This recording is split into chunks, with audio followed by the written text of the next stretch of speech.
Larry, when I first just checked him out here just a minute ago, he had a smile, a wry, a cute. There it is. It's Larry. There's that smile again. Larry, he is the cat that caught, as he put it, 3 canaries. Oh my gosh, Larry, what a week you've had. I especially though want to hear about your time down in the front row seats to watch that Starship launch. That must have been absolutely amazing.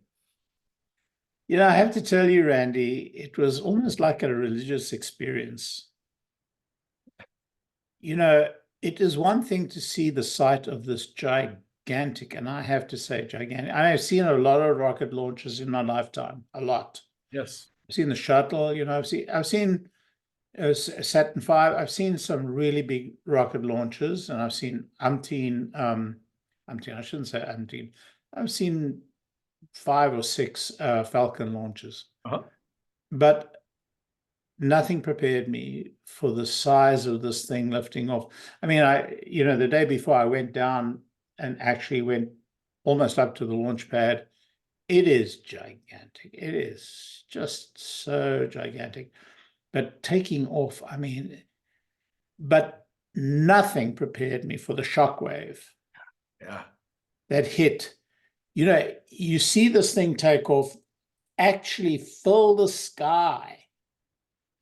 And just as it's actually getting, into the depths of the sky, the shockwave hits you and the sound hits you at the same time. It's a religious experience. I mean, it is like, if we weren't as sophisticated as we are today, that would have been, the sign of God, talking to us. Yeah. So it was amazing. And of course it was, they have problems that they have to work through, but the success of it was really very encouraging. Sure. And the way they iterate and the way they work, I mean, it's very encouraging.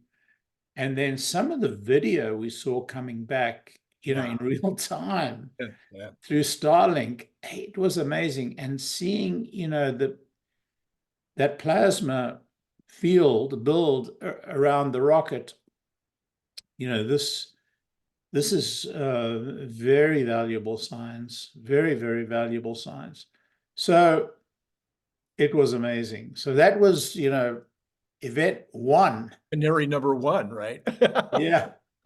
Yeah. Then you got your FSD 12.3, but that wasn't until you got back home. It wasn't until I got back home. Yeah. Which it was a pity, but I have to say it didn't matter because FSD works so well on the freeways, on the highways. Yeah. And I was on the highways, Right. And so from my perspective, look, at my age, I wouldn't be driving across country 3-4 times a year anymore. I mean, I wouldn't be. Yeah. I spent most of my life, on seat 2B. I mean, that's right. That was my address. Yeah. But this is so easy. And, I listened to books on tape. I listened to the whole life of Edison, of which more later. But it is so relaxing driving. Yeah. And one reaches a kind of Zen mode because you're looking at the road. Obviously, you're keeping your senses aware of anything that goes awry. But for the most part, you can concentrate on the book. You can listen to the book. It's a Zen moment, Zen time. And so the drive there and the drive back was just pure pleasurable. And, and then I had a few stops on the way there and a stop or 2 on the way back, which was fine. And so it was great. So now you got a lot of friends. I didn't meet as many friends as I'd hoped to because I really was there a very, very short period of time. Sure. And, but it was great. So you've got the 12.3 now for 24 hours or so. You made a couple of notes last night on X. Have you had more time to drive it around? Okay, so I drove today on 12.3, and I actually improved. improved on my knowledge of 12.3 from yesterday. I mean, it is, it's a little spooky how good it's become. And I have to remind myself of the first time I got FSD, the full stack FSD. Yeah, my wife's a sport. I said to her when we got it a couple of years ago, maybe it's 3 years ago now, I said to her, listen, it's not going to be fun for you. It's going to be a little herky-jerky, as I've heard, but let's try it out. Are you game? And she was game, and she remains game, although every now and again she gets very spooked by some of the things it does. Those days are over. It is so smooth. It is so natural. That's the one thing I didn't expect to happen this early, that it became as natural. Right. And people are talking about confidence also, a lot of confidence, not as well, that's part of the naturalness of it. It's yeah. not the hesitation. Shall we go? No. Shall we go? No, stop. Oh, yeah, let's go. That's how it felt all the time. Now it's like, we go. Yeah. We're off. It's truly amazing. And so the other issue is I can get out of my neighborhood and get back into my neighborhood. You mentioned that yesterday. I've been complaining for almost 3 years now. It's fine when you get on the road, or you're fine when you get onto sort of primary roads, on city streets. But in my neighborhood, roads are not great marked. That they're not. I mean, it's in North Carolina. I don't mean to besmirch North Carolina roads, but they're not great. They're not like California roads. Yeah. They're not well marked. And the lanes are crazy. A lane will just end. Yeah. No explanation, no nothing. It just, we got tired of this lane. But it's smooth like butter. Now, I had one or two interventions the first couple of tries. Not one or two. I had one intervention the first try, and that was it. But some of the really bad stuff that really spooked me. Not a trace. Not there, just not there. Not a trace. Yeah. So I'm very hopeful that if they have sufficient training capacity, the training capacity for this mode, I think it needs to be greater than the training capacity for the previous mode. When they could identify, mark, and use those particular, I think they had a means to cultivate or to iterate. Yeah, but now they have to find really good examples for it to follow. But I'm hopeful that they will improve very dramatically. I mean, there's not a lot of improvement needed. Not a lot. And Elon said that their compute shortage is almost at an end. He made a comment yesterday that it's much better than it was already. So maybe we're getting. Yeah, I haven't seen his comments. I'm kind of behind the 8 ball. I haven't really caught up yet. Well, okay, maybe you're caught up enough at least though to, well, okay, so we have to let people know the third canary was that your Cybertruck is on order now, and you're hoping to see it before the end of the month, before you take off on vacation for 3 months. Yeah, I have a VIN, and I spoke to, the folks in Tesla service here in Raleigh are just, they're outstanding. Spoke to them, and she, the person who heads up customer service said, yep, we're expecting it. It's been taking we're told it's going to take about 2 weeks. It may squeeze in before I leave. Right. but she told me how to arrange for my brother to pick it up if I can't make it. So my brother's standing by to pick it up, and so he'll enjoy my Cybertruck while Well, the way your luck has been going, it'll probably be 3 days early, Larry. So we'll see what happens. Yeah, I mean, unless my luck runs out. Yeah. That's right. Well, yeah, I know that you're not a person who pays a lot of attention to short-term moves, but when the stock goes up 6% in one day on this, Stock's up today? it was, oh, yeah, you didn't even know. No. It was up $10 today, and it's more than $10 today. Look at that. Well, then you're not Yeah, going to. well, I wouldn't get too excited if I were you. Well, all right, then I guess I can't really ask you to give me an opinion on why you thought it might be up today if you're not even aware it was up today. So, I mean, people are talking about it's the I price. think it's up today. I have an opinion. Okay. I think it's up today because there were more buyers than sellers. Sellers, yeah, Larry, yeah. So the Jeff Lutz Yeah. gave us a couple of posts just a few minutes ago about the Nvidia. They're at the GTC conference right now, and they were the keynote speaker. Mm. And they said at that they announced that BYD is now adopting their Thor platform. And they also announced that the Chat GPT moment for bots is just around the corner. So those two things, while good news in general for the world, because if BYD does well, we think that's a good thing in general. And of course, we'd love to see the robots be in production and changing the world in that regard. But thoughts about Jensen Huang's comments today, and have you heard any more than that, or you also probably didn't get a chance to see the keynote? I haven't seen the keynote myself. I've been jammed. I haven't seen the keynote. Look, Nvidia are the nexus of the AI revolution, not Open AI or Microsoft Google. or Google.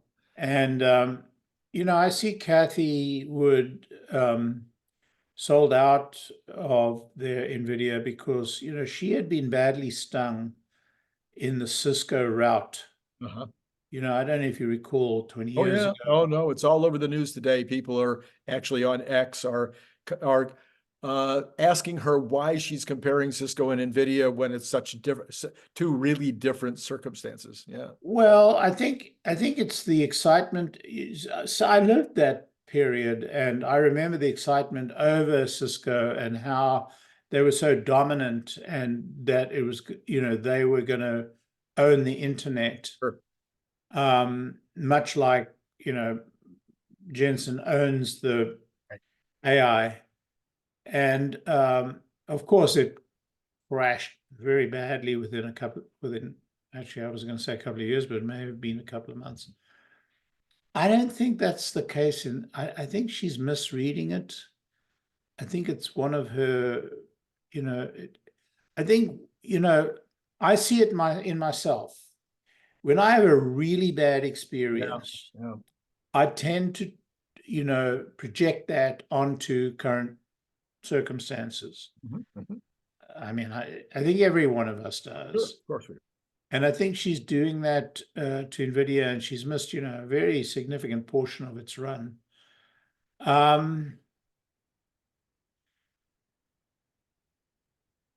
There's no doubt that it's right now the chief beneficiary of what's going on, and it may go on for a while. It may go on for quite a long time. Yep. And Kathy might have another shot because it's down again in the after hours. So she likes to pick them up after they've been trimmed a bit. So maybe she'll be a buyer this week. Well, this is going to be 25% higher than she sold it, right? That's true. But that's okay. Larry, I don't know about you. I feel like if I make a lot of money, which she did on Nvidia, they made a lot of money on Nvidia, and you trim or get out, and then it keeps going up, you go, well, you never cry over a profit. And then, then if it becomes, look, none of us have ever got it right. That's right. Not even Berkshire Hathaway. I mean, not even Berkshire. we all make our mistakes, and that's just the nature of it. So, but I don't see that Nvidia's ended its run yet. I think it's in a Oh, yeah. very strong position. I think it's a decadal long move, Mhm. and I think it's a really good stock to own. So a lot of the other Not talk, investment advice. yes, not investment advice. And another thing that's a huge amount of the talk the last 3 days has been the Don Lemon interview with Elon Musk. Yeah. I rarely watch interviews anymore until I've heard reviews of them, because after writing 2 books on Elon and watching every interview, Yeah. it's really hard to get something new out of an interview. Right. But in order to get something new, you got to be like Lex Friedman or Joe Rogan. You've got to want to move the ball forward, not play gotcha, not go back over the same old, same old. Nobody's going to care.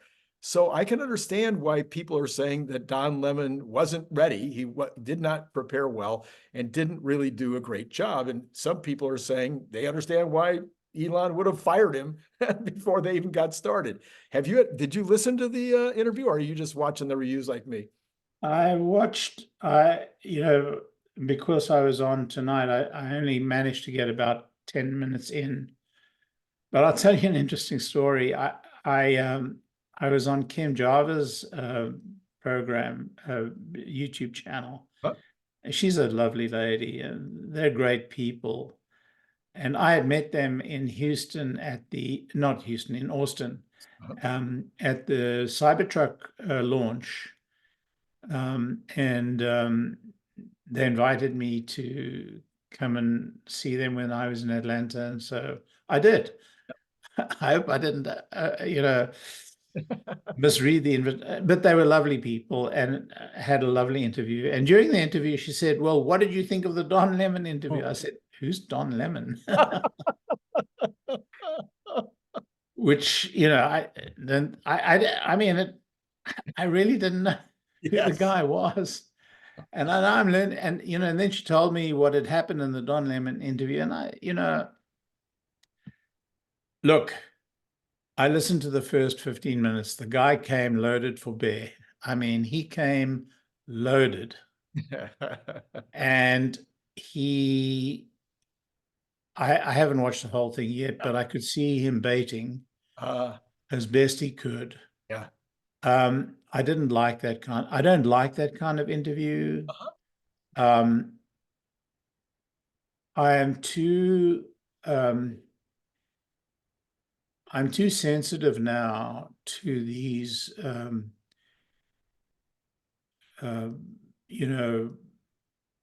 these gotcha type interviews. And once I see it starting, I generally switch off. Yeah. I didn't switch off because I feel that I need to listen to it all to understand what's going on. But the bit, just the 10 minutes in that I heard was not very attractive to me. Yeah. I think it's okay to challenge the person Yes. on the Yes, it interview. is. When I interviewed Gary Black the other day, I challenged him on a couple of things, but I wanted to know Gary better, and I wanted to understand Gary more. And I wanted to move the ball forward. And I thought the interview went very, very well. I don't know what Gary thought, but I haven't caught up with it yet. But Gary's a deep thinker. Yeah. And he's a very bright guy, and he's often right. Yeah. Yeah. When the Tesla community is wrong. Yeah. It doesn't make him right all the time, and he's not errant, but he's very, very, very experienced, and he's knowledgeable. Yeah.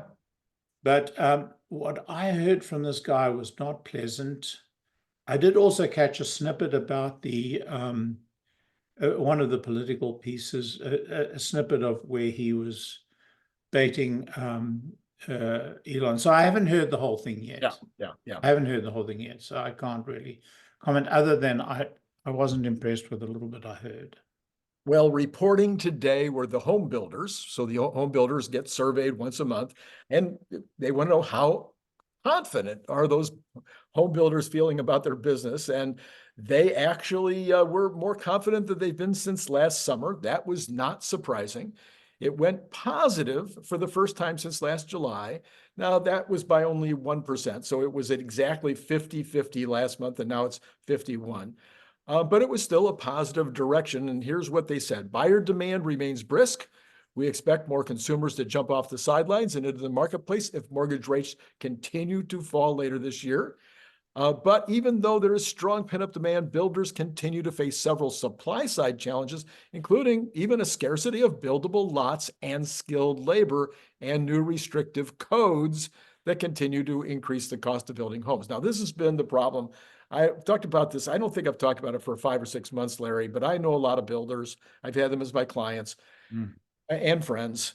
And this is the problem today on building houses isn't even the normal supply demand. He mentions about not having enough buildable lots and the skilled labor that comes and goes. But the restrictive codes, you can't build a $300,000 home or a $200,000 home unless it's a condo in a big building. Standalone entry-level homes, you can't build them because of all the costs associated. Come to the South. Yeah. I'm sorry? Come to the South. Get out Come of to the South. California. Yeah, right. But even in the South, you can build that $1 million home or that $500,000 home for the same amount of investment in those permits and all the things that you have to do. And so they'd rather build that house than build the entry level. And it's just, we've got this shortage and it's not going away anytime soon. Yeah, I agree. I mean, I said to my wife the other day, there's a house went up for sale down the road here. Now, not many houses go for sale in this neighborhood. Right. It went up, it had a sign saying coming soon, and the next sign was under contract. Oh, yeah. So I understand what's going on. There is, a significant shortage. Look, that's the nature of housing. When the market constricts, the shortage develops. Right. What happens with a shrinking population? Well, we're not a shrinking population, we're a growing population, largely because of Immigration. Illegal immigration. Primarily because of immigration, yeah. Yeah. Yeah. So yes, so we're in a situation where we've had this shortage now, this inventory shortage now. It's been pretty much, I don't know, a half a decade or longer. I can remember writing articles from my mortgage lender client 5, 6, 7 years ago saying these are historic inventory lows. And now we're 5, 6 years later, and they're lower now as a percentage basis than they were then. So it's just crazy. Anyway, the report noted that fewer builders are lowering home prices to attract buyers. In March, 24% of builders reported cutting home prices, down from 36% even in December, and the lowest share of drop prices since July. The average price remains steady at around, the average price cut, if you're going to cut them at all, remains steady at about 6%. They're thinking the Federal Reserve, they're hoping that the Federal Reserve will lower the interest rate someday. That's not what the article says. Anyway. Well, that shortage will just be exacerbated if yes, it will. The Federal Reserve does drop the rate. Right. I don't know. Housing supply and demand is forever out of kilter, one way or the other. It's forever. It never changes. But it certainly does not point to a recession as we were talking about last week. Well, especially because housing is 20% of the market. 20% of the entire U.S. economy is either the housing or the after part of the housing. So this would be good if these guys start building housing. But you're talking about months and months and months from now before that impact will really come into the marketplace. There's a real hardship in the multi-family housing business because they've built too many of them. Built too much. Yep. Which, to your point, is that, and it's true in every industry. It was true for bicycle water bottles, or yes, it's true for everything. We always get back to bicycle water bottles. I know, but I'm just using it as kind of a funny little example. Yeah. You get it's indicative, consumer demand and supply. Right.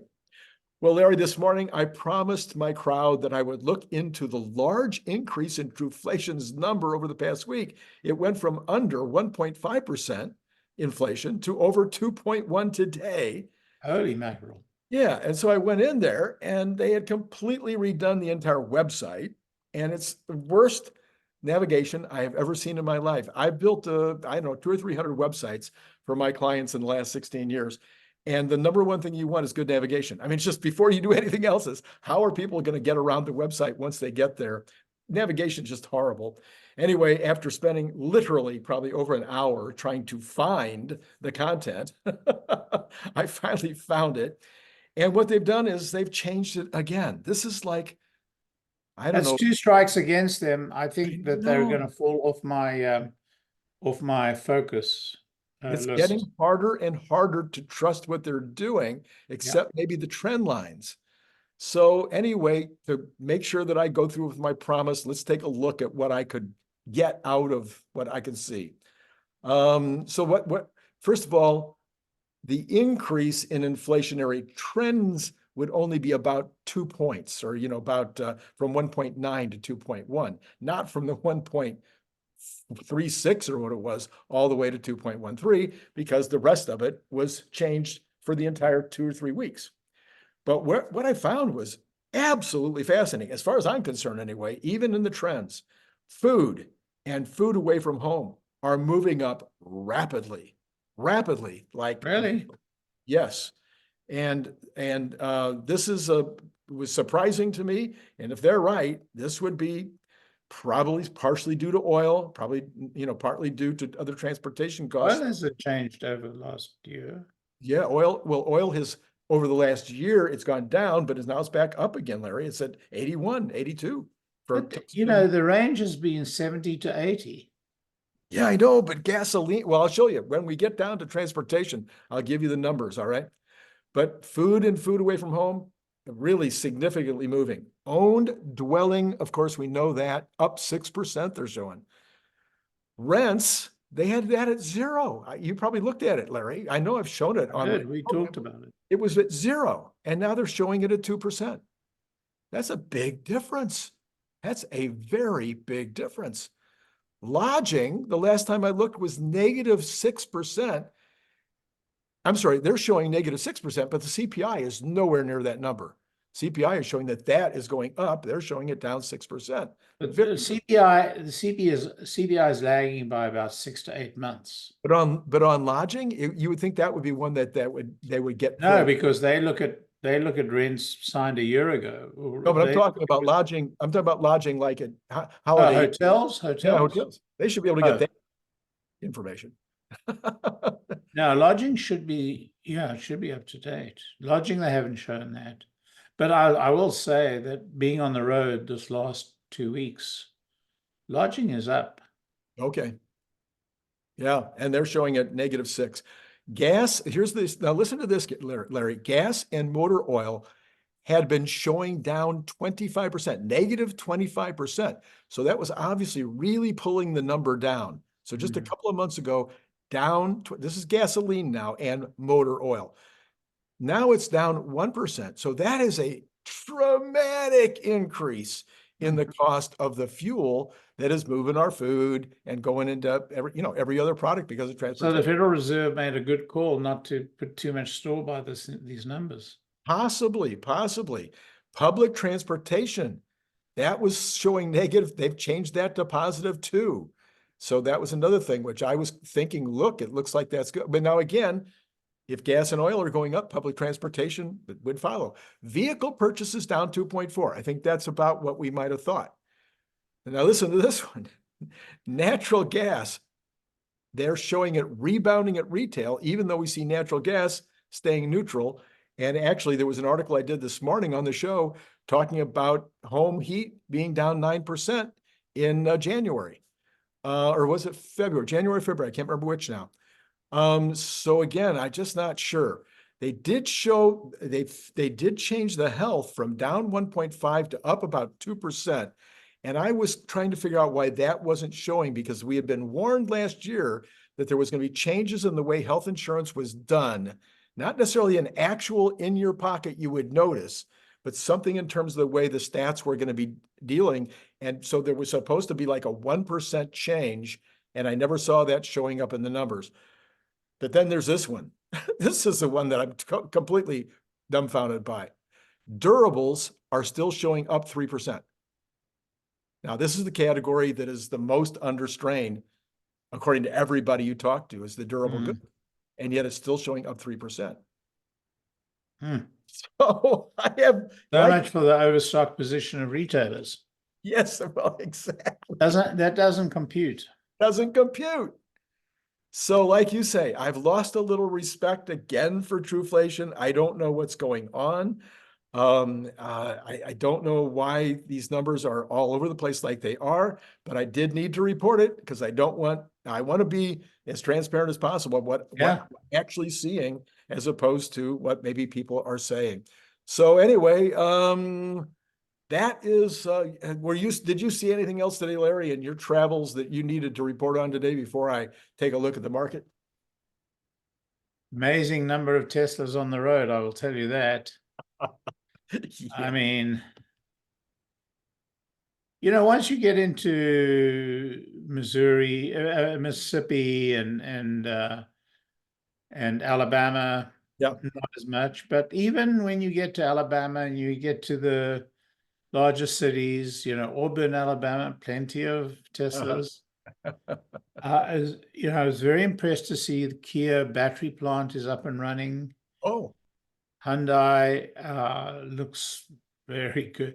I mean, that is really Automobile Alley. People talk about Detroit. Detroit doesn't manufacture cars anymore. yeah. They assemble them. You want to go down, along the Gulf Coast to see cars being manufactured. Yeah. You go from BMW to Kia to Hyundai, and you see these massive plants. Yeah. And there's this gigantic battery plant on the way. I forget the name of the battery manufacturer. Anyway, I don't remember offhand, but just massive plants. I mean, huge. And that's where the numbers are right now. That's where the cars are being made. It's very, very interesting. Tesla is holding on to its $10.23 gain for the day, Larry.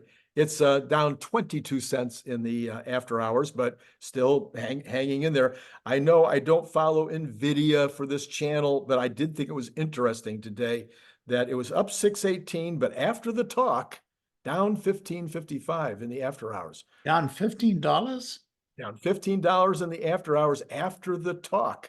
So don't know what he said because I haven't seen the whole 2 hours. It was a 2-hour keynote. Maybe that was it. Maybe that's why I went down $15. Talked too long. That's amazing. And let's see. Okay, let's look at the bonds. We've got the bonds down 0.8 of a basis point in the after hours, but at 433. 433. That's the 10-year. We've got the 2-year at 473. So about almost exactly 40 basis points between them now, which is in the middle of where it's been on this inversion for quite some time. This has to be a record period of time. It is. It is. Yeah, it's a record. Yeah, absolutely. But remember, we keep telling people it's when it starts reinverting is supposed to be when we're actually in the recession. So I don't know. It's so confusing. All right, let's take a look at the oil. We were just talking about oil. What's happening with, I know what's happening with oil. It's going up some more. There's a couple of reasons. So it's not up that much in the after hours, but it's at 82.75 on Texas Intermediate now and 86.93 on Brent. So over $4 on that split now. So the Ukrainians are bombing the Russian I was going to say Brent is largely a result of the Russian supply constriction. Right. So that's happening. I heard I heard some kind of nonsense yesterday. I couldn't find any more on it, that the Red Sea was kind of calming down, that people are able to move better now. I couldn't find more on it. Just saw a headline. Natural gas up a little bit again, but it's still at 171. I mean, this is really very good price. Very low price. Yep. The dollar flat, gold very flat, but at 2166, so holding up there at its all-time high. As is Bitcoin. And well, Beck, no, you missed. You must have, you were busy, It Larry. was out today, yeah. So, I was going to go to your copper though. It's up 0.01%, Larry. But no, it's at 413 now. So that actually is showing a positive direction Very positive. in terms of your canary in the coal mine. Then you got Bitcoin down 542 so far today at 67,780. So down quite 67,780 is not a bad price for Bitcoin. But compared to 72,000, it is. Yeah, well, yeah. All right, the equities. Let's just say that the Dow and the S&P are even. They're down a tiny bit. The NASDAQ down 45.25 or 0.25%. How did the Magnificent Seven do as a whole today? As a whole, I think as a whole, they were all up. You've got Apple up $1, Google up 6, Amazon up 6 cents, Meta up 12, almost 13, Microsoft up 90 cents, and Nvidia, as I mentioned, up $6. Now, Apple had been up more, but it came down, and Google had been up more and came down.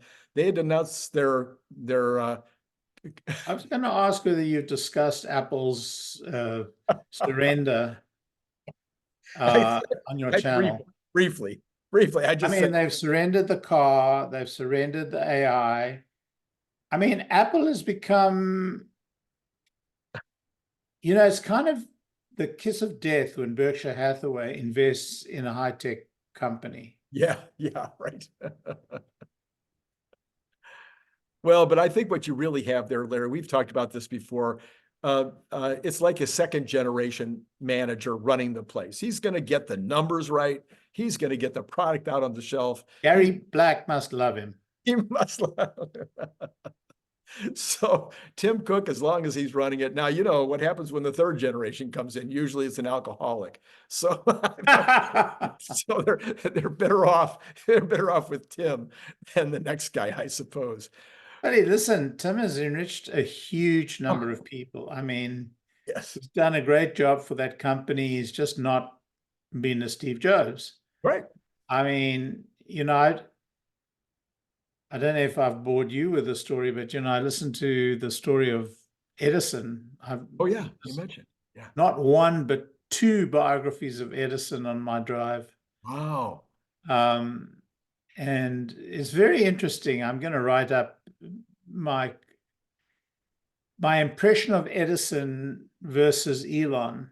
Okay. Because, they're very similar in some ways and very different in others. But I think their impact on the world is going to be equal. Yeah. The impact of Edison on the world is incalculable. Yes, of course. I think that's going to be true of Elon. But they come from different worlds. Sure. But there are a lot of interesting similarities from a personality or from a zeitgeist perspective. Right. So yeah, it was very interesting. We'll talk about that. I'm sure I won't let that. I'm still waiting for your China report. I want to hear your yeah, China. It got delayed for sure, and maybe that's a good thing. I've learned a lot about China in the last couple of weeks. A lot. Okay, all right. I'm still reading. China is it's an iceberg.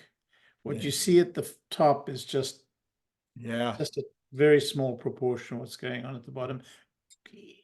For good or ill, China is just this incredible country with so much promise and so much challenge. It's incredible.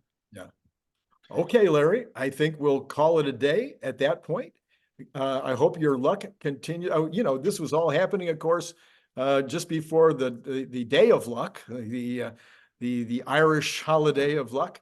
And of course, I forgot to wear green. I don't know. It just always seems to work out that way. Larry, thank you so much for being on. And we will, if we don't talk or see you before, Friday night will be a good time again.